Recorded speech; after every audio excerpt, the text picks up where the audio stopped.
Thank you. So our next speaker, very excited to have him here, Mr. Gurcharan Das. Mr. Gurcharan Das is one of India's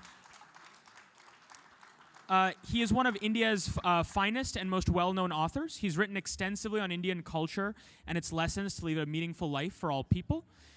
He has a background in business as well. After studying at Harvard, he was CEO of Procter & Gamble India and later Managing Director of Strategic Planning of P&G Worldwide. Folks, if we could please, excuse me, if we could please have the chatter down, please, because we need to keep on schedule. Thank you. And he will be moderated by a member of our SIPEC team, Mr. Prakhar Goel, who's an undergraduate here. So we're going to go ahead and get started. Thank you guys very much. So, Mr. Das, I would just like to start by congratulating you on your two most recent books. We've got copies of them here, Another Sort of Freedom and The Dilemma of an Indian Liberal. Really insightful reads, and I believe they're available for the American audience via Amazon. But I'd like to get started by diving into your most famous, your most critically acclaimed book, India Unbound, which was actually one of the first books to kind of predict India's rise to the economic forefront of the international community. So please tell us, Mr. Das, 30 years later, has India lived up to your expectations? Well, I predicted that India would rise, and India has risen.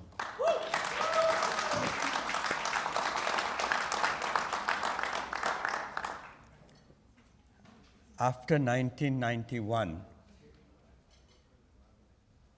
India's story really begins not in 1947, but 1991. We got our political freedom in 1947, but we got our economic freedom in 1991. So in the past 30 years from that time, before 1991, our growth rate was 3.5%, average annual growth rate of the economy. And after 1991 to now, it's around 6%. And 6% at a time when the earlier population growth rate was 2%, and now it's 0.5%. So most of it is going down to the per capita line. In the process, 400 million people have risen above the poverty line. The middle class has grown from 10% to 30%, depending on how you measure, but roughly 30%. So all this is good news. I could talk about other features of it, but the fact is there is a problem. And what is the problem? We have not created the jobs that should have been created with a 3% growth rate. And why not? Because we seem to have jumped from a green revolution to a digital revolution. And we have skipped the middle, which is the industrial revolution. So how are we going to take 45% of India, half of India, who are on the farm to a better life, better incomes, more productive work? And so that is really the challenge before any government. And I would just say that, let me leave it at that. Okay. Because otherwise I could keep going on and on. No, so you've mentioned a bunch of interesting threads that I'd like to pick on. So let's firstly go back to the beginning. You've been a vocal critic of the license Raj in India. What was it like living under these circumstances, and how has it changed your thinking? Well, you're all lucky, I would say. You did not experience the license Raj, but I worked under it. And I'll give you an example. I worked for a company that made Vicks Vapor Rub. And one year, there was a flu, and we sold hell of a lot of Vicks Vapor Rub. So we thought we'd done a good job in an epidemic. But at the end of the year, I got a summons from Delhi, from the government, saying that we had broken the law. And what was the law that we had broken? We had broken the licensing law, which said you can only produce so many tons of Vicks per year. And you know, it's not a laughing matter, because there was a 3-year jail sentence at the discretion of the government. A 3-year jail sentence attached to doing something that we thought was a good thing we were producing for the country during an epidemic. Madness. So I arrive in the office of the official in Delhi. He keeps me waiting. He's a joint secretary. He keeps me waiting for 2 hours. Then I've got 2 lawyers who are shivering, and we walk into his office. And he keeps reading the newspaper. We are waiting, and he keeps reading the newspaper. We are too polite to interrupt him. After enough time, he puts down his paper and he says, "Kya?" And I say, "Sahab, aap bataiye kya? You have called us." He says, "No, I haven't read your file. Tell me what is it? Why? What do you want?" I said, "I don't want anything. You've sent us this summons which says that here's the summons." I gave him the summons. And he says, "You've broken the law. Explain." So I told him, I said, there was a flu. We helped, we ran 3 shifts of our factory, and we kept the stores, the chemist shops, the pharmacies stocked during this epidemic. And he says, "You've broken the law."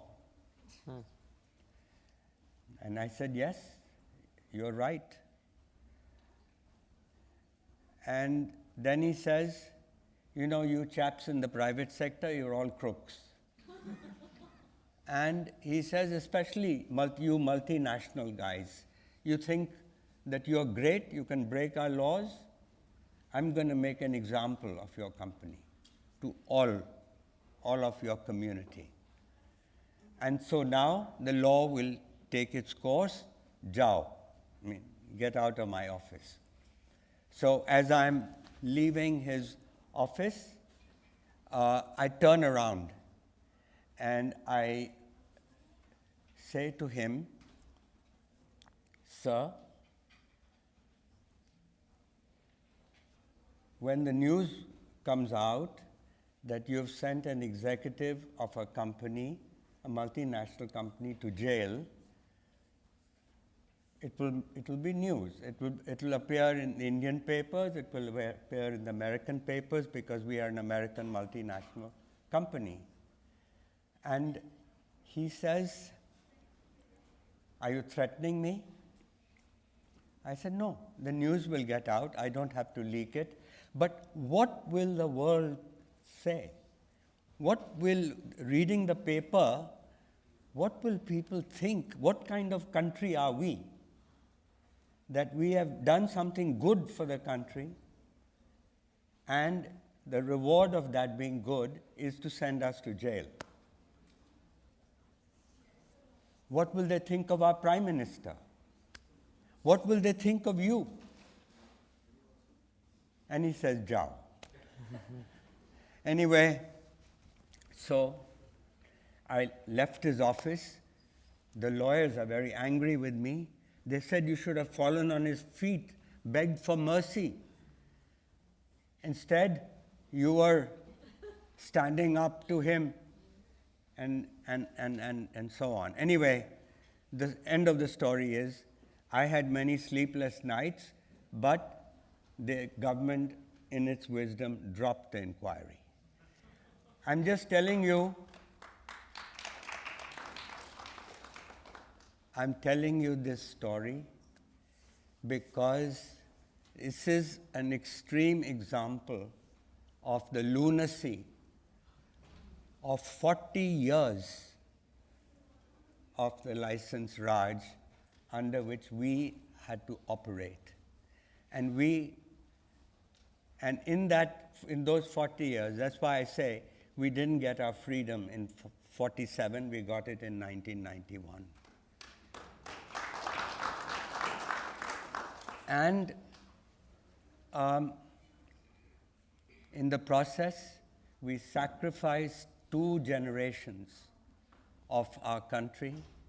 A lot of people had to leave India to find opportunities for jobs because the only jobs going were in the government. There was no private sector, vibrant private sector like you have today. So to answer your question, why did I write India Unbound? Because I wanted to tell people from a practitioner's point of view of what it was like. And so I feel real azadi came in 1991. Yeah, I think that's amazing. While we might laugh at this story, I think it's truly a very revealing example of how far India has come from the license Raj. Yeah. So definitely that was really enlightening. And you know, it was in the name of the poor they had this license Raj.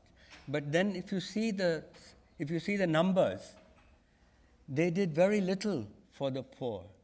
The rise of the poor all came after 91. So anyway, as far as I'm concerned, that was the moment. I had been a socialist, and within a month, I joined the Swatantra Party, and I became a classical liberal. Now, my previous speaker spoke about liberals as though he was abusing someone. I'll just tell you, liberal is a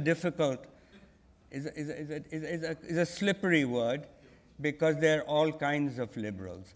A classical liberal basically believes in market outcomes rather than outcomes decided by the government or by a bureaucrat like the one I talked about. The liberal also believes, liberal comes from the word liber in Latin, also means freedom.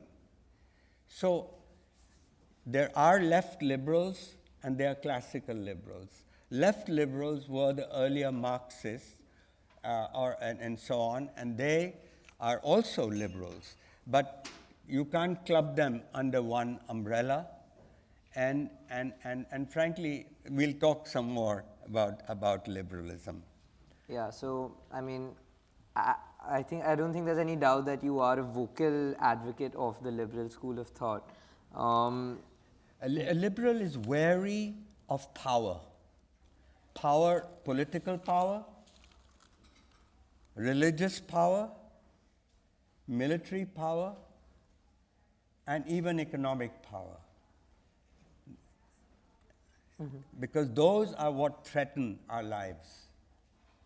So, were there any defining moments in your personal life that kind of shaped your strong convictions about this ideology?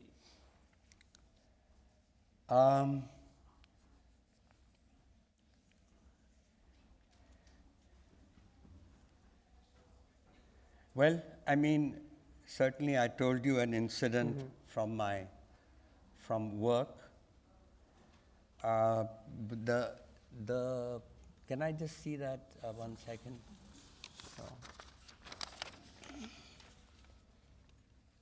I think we can move on to the next question. No, I'm just thinking that the personal moment is the one I've just recounted. I was just thinking whether we had in mind. I can give you many, but I think our time's limited, and I don't want to. Sure. Yeah. Okay. So you mentioned your role at Procter and Gamble. You were at the peak of your career at one point. You were the CEO of Procter and Gamble India, and you were being groomed for higher responsibilities too at the Procter and Gamble global headquarters.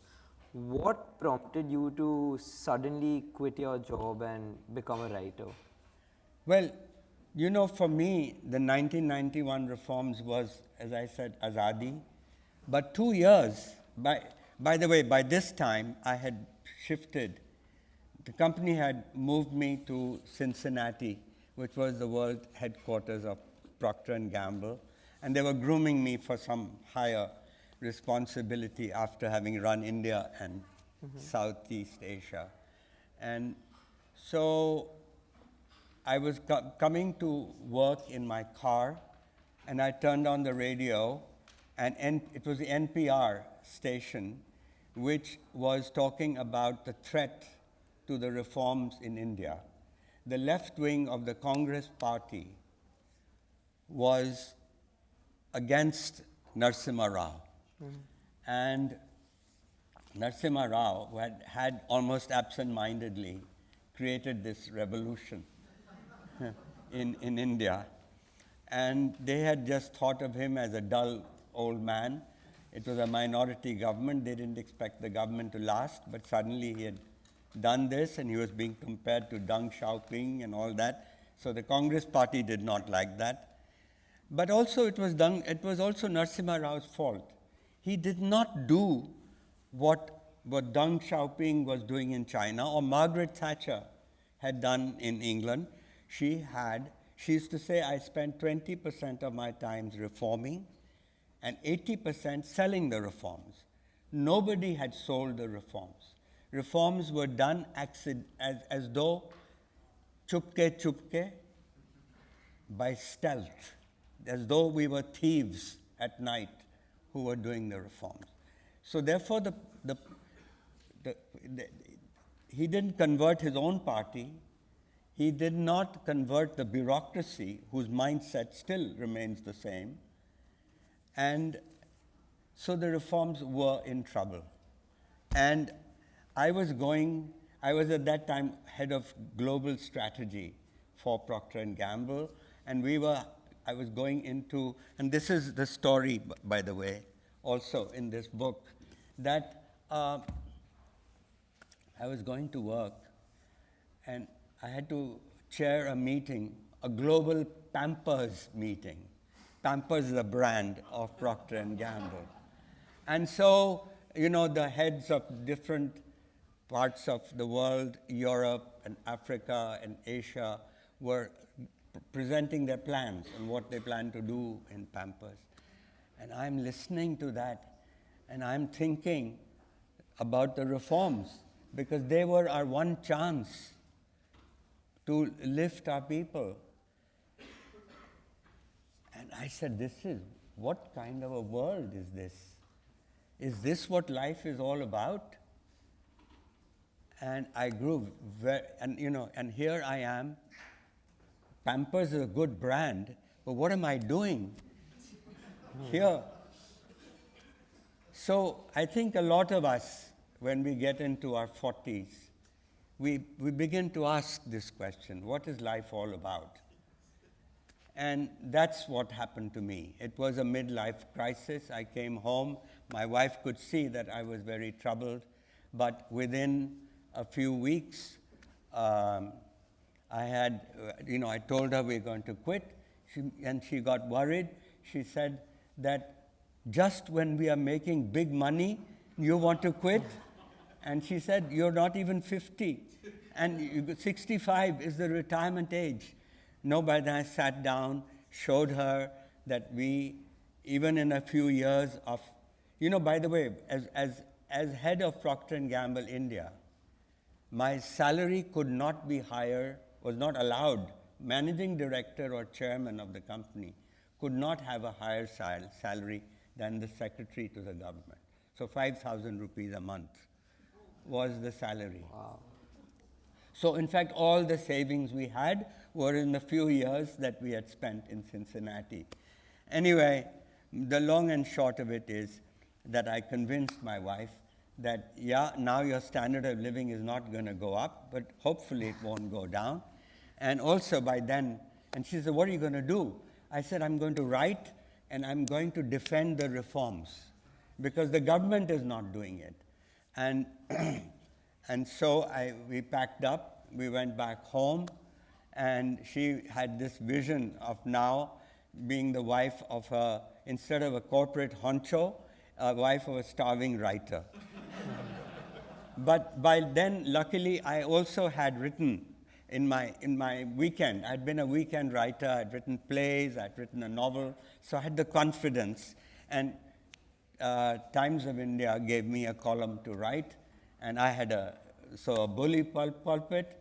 And I started defending the reforms. The job that Manmohan Singh should have been doing, Narasimha Rao should have been doing, and no one, Vajpayee should have done it. All the reformers, we've had a consistent 30-year record of reform, slow, frustratingly slow, incremental reform, but that reform made us the second fastest growing economy in the world. And that's the story. I think, no, that's truly your career move was a very bold and brave initiative, and yeah, congratulations for taking such a bold step. Something you mentioned initially, which you kind of brushed over, but I'm sure everyone will be really interested to learn about, is how India went from a green revolution directly to a digital revolution, and we skipped the industrial revolution in the middle. Can you elaborate on that? Like, what are India's prospects of an industrial revolution today? Yeah, well, certainly the prospects for an industrial revolution today are far, far greater than they were in 1991. We've had the benefit of these incremental, slow, frustrating, slow reforms. Plus, we have an infrastructure that's far improved. Those of you who've been home, you can see it as soon as you arrive at the airport and go into the country. Road mileage has doubled since 2011. Port handling capacity has quadrupled in this 10 years. Logistics has improved by 40% from what it was. GST has made us finally one market. We don't need to have a depot in every state with the tax collector of the state coming in. And so these are just some of the examples. But I think the most important example is the digital revolution. The ambassador talked about it, so I don't need to repeat what she said. So there are very good reasons to believe that we can now create an industrial revolution. But success is not inevitable. We have to work for it. Work for it. We still have to do a lot of reforms. Modi tried to do 3 important reforms which he could not deliver. The land acquisition reform, it's still very difficult. 300 people have to sign a document before you can buy 1 acre of land to set up your factory. Labor codes, and I won't dwell because of time, but labor codes we need better labor legislation. And we need the farm laws because we still need to create a second green revolution. So there are still things to be done. But all I can say is the conditions today are better for it. Okay, so So these are a bunch of economic reforms that you've suggested. Your 2012 book, India Grows at Night, that highlighted the importance of having some governance reforms to ensure that India does not compromise its liberal character. So can you elaborate on some of these reforms, and how do you think these reforms fit into the context of India's 2047 vision of obtaining the status of a developed nation? Right. Well, Mr. Modi would like us to be a developed country by 2047. That's a good ambition. But it won't just happen through economic reforms or the per capita GDP of a developed country. When India obliged by rising, we saw prosperity spreading. But happiness was not spreading. And I asked myself, why? Because every transaction almost between the state and the citizen required a bribe. And I said, this is not right. You know, a developed country doesn't have this. So, and you all know the story that corruption in UPA 2 was so great that a lot of people moved to Mr. Modi, partly in disgust at that corruption. So why? Why? And the issue really was governance. India's soft underbelly is still governance. What do I mean by that? I wrote this book called India Grows at Night When the Government Sleeps. But my publishers thought the last part was a bit too insulting. And so they took out the last part. So people wondered, India grows at night? Ye kya matlab hai? Is it an IT story or what? Or outsourcing story? No. India has to grow during the day. The point was we were a story at that time of private success and public failure. And the public failure still persists. Why?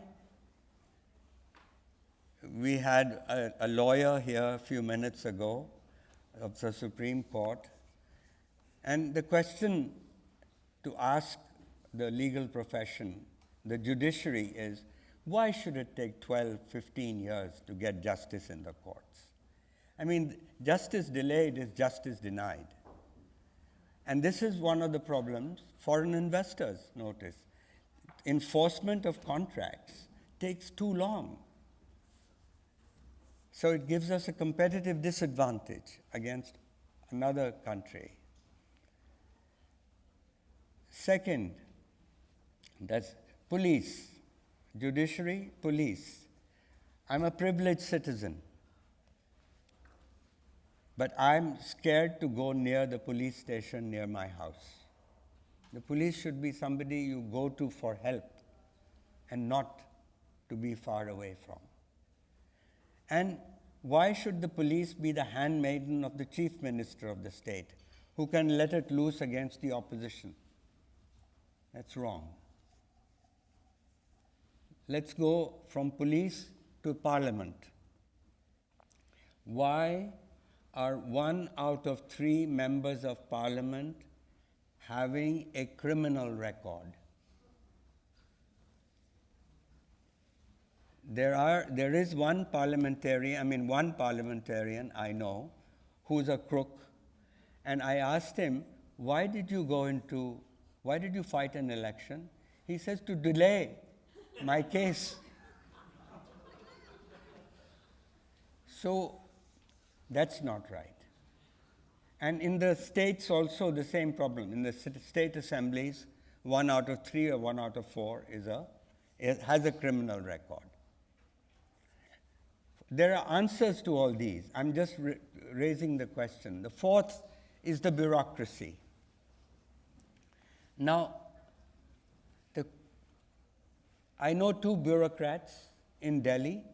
They live side by side. Both friends of our family. One works 14 hours a day, is hugely effective, and keeps the country afloat, frankly. The second works 2 hours a day, and the rest of the time he spends politicking for the next job. Now, both of them will get promoted on the same day.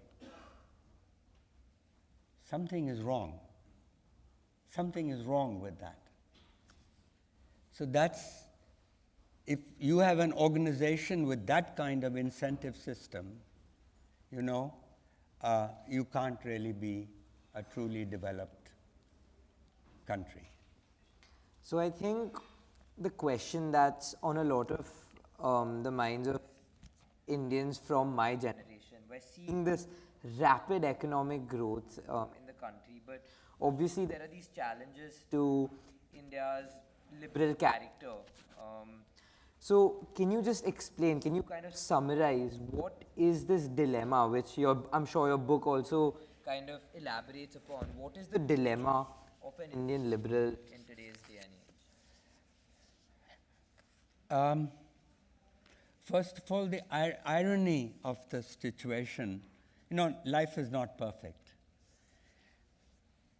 When I was younger, everybody admired India for being a great democracy. We were an exception.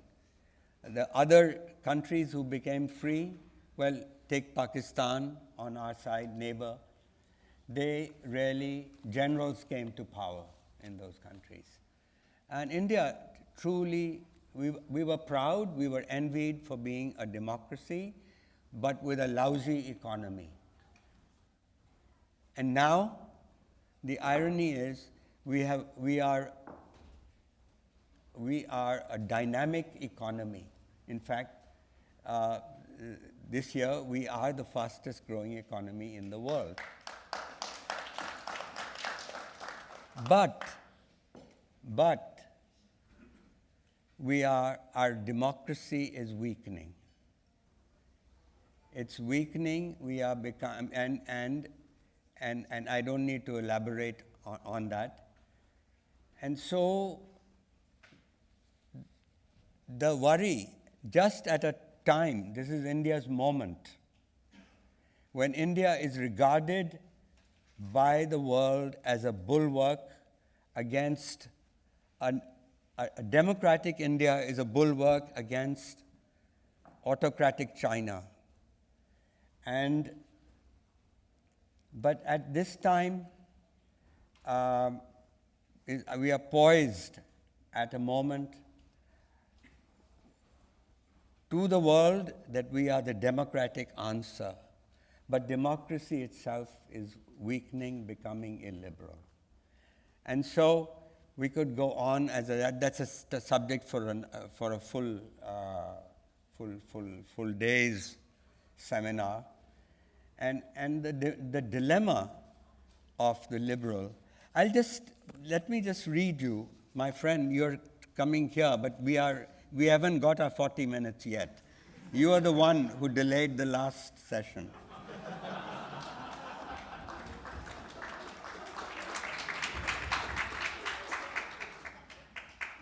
Let me just read you a small bit. I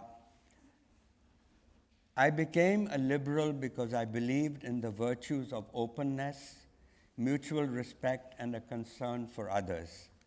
Liberalism offered me an ethically responsible order of human progress without involving the state. It is quite remarkable how liberalism, an idea born in 18th century Europe, went on to become the reigning ideology of the world for over 2 centuries, liberal democracies and free markets spread around the world to become the only sensible way to organize public life. Now I won't read. One thing I want to say, where I disagreed with the previous speaker, is that liberalism is not a Western idea. It's a universal. Ideas of liberty, equality, which are at the heart of liberalism, are universal. The Indian temper is liberal. I could give you, there's a whole chapter in this book explaining why the Indian temper is liberal. And that's why I think we are, I'm totally hopeful that we will restore the vibrancy also of the Indian democracy. And so the dilemma of the Indian liberal is, frankly, the fact that today a liberal in India and in most of the world, by the way, this is a worldwide problem. It's liberals around the world at this point.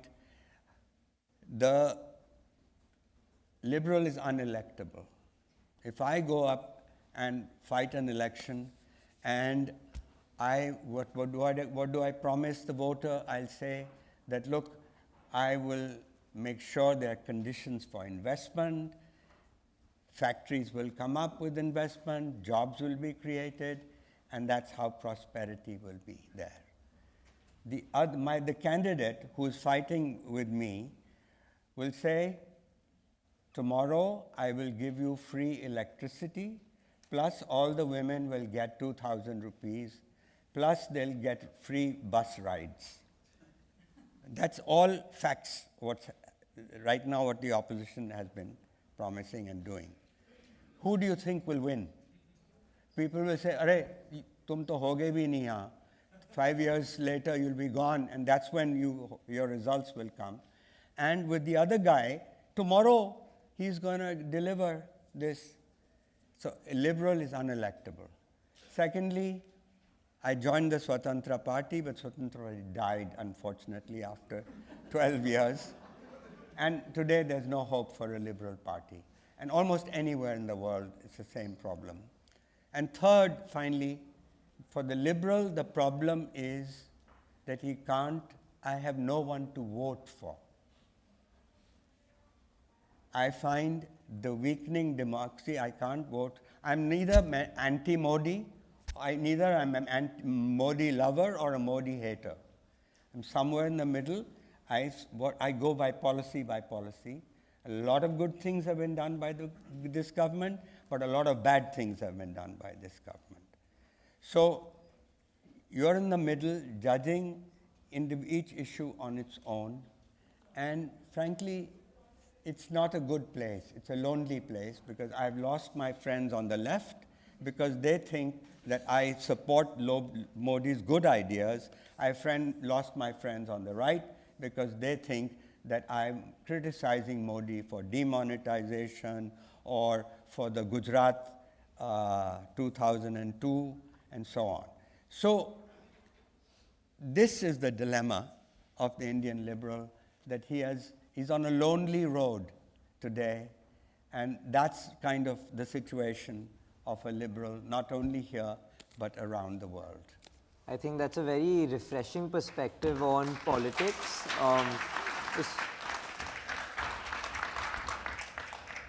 think that's really refreshing, especially given that the current political landscape, whether that's even in the US, is highly polarized, but having that kind of nuance is definitely very useful. One final question. You took that bold step of quitting your high-paying corporate job to become a writer because that's what you believed in, and you were standing up for what you believed in. So what is your advice to students who are striving to find some sense of purpose in their professional and personal lives? Well, I can only give you my example, and I struggled like all of you. I was unbelievably lucky in 1950s, long time ago. I got a scholarship to go to Harvard as an undergraduate. And I still remember at the airport, Palam Airport, my mother's got tears in her eyes as she's saying goodbye to me. I'm leaving for America, and 17 years old. And she says, study something useful. You've got to come back to make a living. And so, why don't you be like your father, be an engineer? So I go and write down my major, engineering. And a month later, I discover that my roommate is studying Anna Karenina, the Russian novel. And he says to me at lunchtime, he says, you know, if you're going to have an affair with a married woman, it should be someone like Anna Karenina. And I say to myself, you know, while this guy is dreaming of sleeping with Anna Karenina, I'm having to mug up Bernoulli's equations and study pipe friction, and what am I doing? You know, the same kind of question I raised in Cincinnati. What am I doing selling Pampers? And so I quit. I quit engineering within the first semester. And what did I study? I studied Greek tragedy. I studied history of capitalism, Bauhaus architecture, Beethoven's music, Renaissance painting, and philosophy. And I even took a course called Sanskrit Love Poetry. A great Sanskrit scholar was there, and when my mother heard that I was studying Sanskrit at Harvard, she said, hi, hi. A dead language, only the dead are going to give him a job. I'm finishing. And anyway, I did philosophy, and I got a scholarship to go to Oxford to do a PhD, which did not happen. But the point to all of you is, where I agreed with our previous speaker, was the importance of a liberal education. That liberal education is what made me a liberal, I realize. It's not just the Vicks VapoRub story I told you, which was, of course, a real-life case of socialism.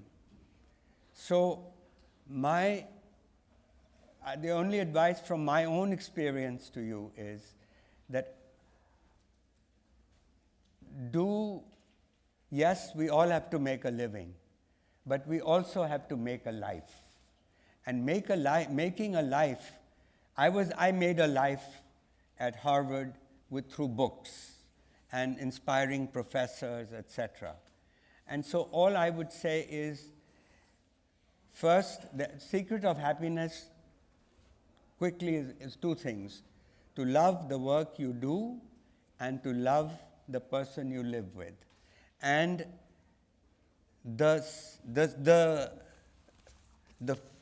another sort of freedom, what is that? The other sort of freedom is the dedication to this book, will say, to the happy few who don't take themselves seriously. So take your work seriously, but not yourself seriously. That is freedom. So when you're doing your work, what gives purpose to your life is not about you. It's like Tendulkar, you know, when he was approaching his great double century at the end, Tendulkar, when he was a reporter asked, how did it feel like when you were getting close to your double century? And he said, I wasn't even there. The ball had become so big, the bat had become so big that the bat just had to hit the ball. Tendulkar, that's where it is, self-forgetting. That is the answer, and that's when you love your work and not just love yourself. Thank you. And to apologize for my trying to keep us on time, we have a small token of gratitude for you. Thank you so much, sir. Really appreciate your time.